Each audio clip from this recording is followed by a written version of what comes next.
गंगा नदी के किनारे एक प्यारा सा तोता रोज उड़कर आता, गंगा मैया का पानी पीता और बड़ी देर तक बैठा रहता था।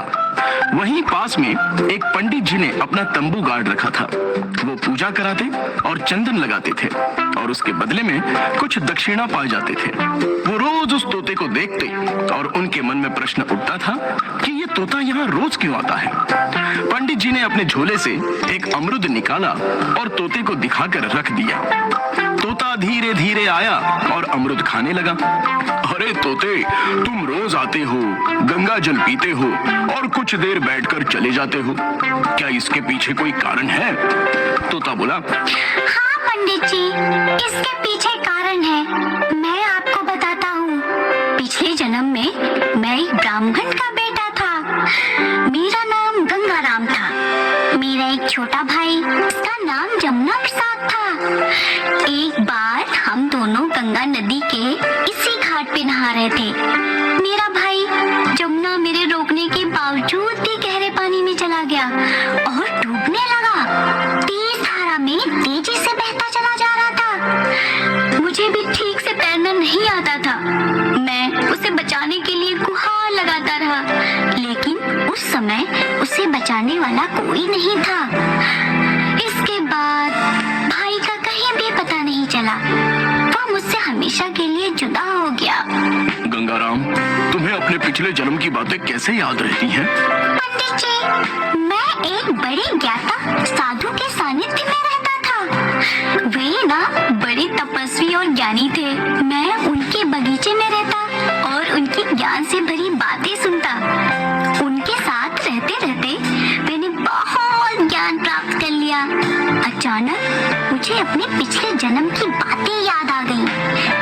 मुझ में कुछ शक्तियाँ भी आ गईं। इतना तो जान गया था कि पिछले जन्म की बहुत सारी बातें तो मुझे याद आ गई हैं, लेकिन इस जन्म में मेरा भाई जमुना कहाँ है, क्या अभी तक मुझे ज्ञात नहीं हुआ। मैं गंगा माँ के किनारे बैठकर उसे रोज प्रार्थना करता हूँ कि मुझे मेरे भाई से मिला दे। पंडित जी तोता गंगाराम की बातें सुनकर विचार करने लगे। उन्होंने अपने जीवन में इस तरह की बातें सुनी थी, लेकिन प्रत्यक्ष एक तोते से ये जानकारी मिलने के बाद वो सोच में पड़ गए। तोता गंगाराम और पंडित जी में खूब पटने लगी और गंगाराम जब भी गंगा किनारे आता तो पंडित जी से मिलता और अमरुद भी खाता। कभी कभी तो वो खुद अमरुद पंडित जी के लिए लेकर आता। पंडित जी ने कहा, अरे गंगाराम, तुम मेरे लिए अमरुद क्यों लाते हो? मुझे तो प्रसाद के स्वरूप मिल ही जाता है, वो मैं तुम्हें खिला देता हूँ। पंडित जी, हिसाब बराबर का होना चाहिए। कभी आपने अमरुद खिलाया, कभी मैंने खिला दिया। आपने प्रसाद में दिया और मैंने पेट से तोड़ लिया। एक दिन पंडित जी का 8-10 साल का लड़का भागीरथी गंगा किनारे पंडित जी के पास आ गया। बाबूजी, घर में आटा और दाल दोनों खत्म हो चुके हैं। मैंने तो नमक चावल खाया और ये देखिए, आपके लिए भी लाया हूँ। मेरी कमीज बहुत पुरानी हो गई है, दिवाली आ रही है, नए कपड़े सिलवा दो ना। ठीक है बेटा, कुछ दिन तक रुक जाओ। किसी जजमान ने कपड़े दे दिए तो उसी कपड़े की कमीज सिलवा लूंगा। आजकल जजमान भी कम होते जा रहे हैं।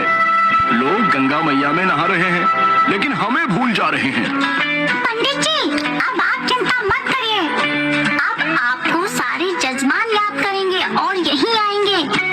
आपको अच्छी खासी दक्षिणा भी मिलेगी और जिंदगी अच्छे से कटेगी। गंगाराम, तुम्हारे मुंह में घी शक्कर। काश ऐसा होता तो मेरी गरीबी दूर हो जाती।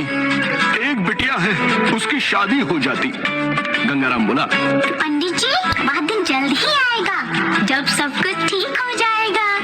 आपके बेटे भागीरथी को देख कर ना मुझे बड़ा अलग सा अनुभव हुआ है। मेरे खून में एक लहर सी दौड़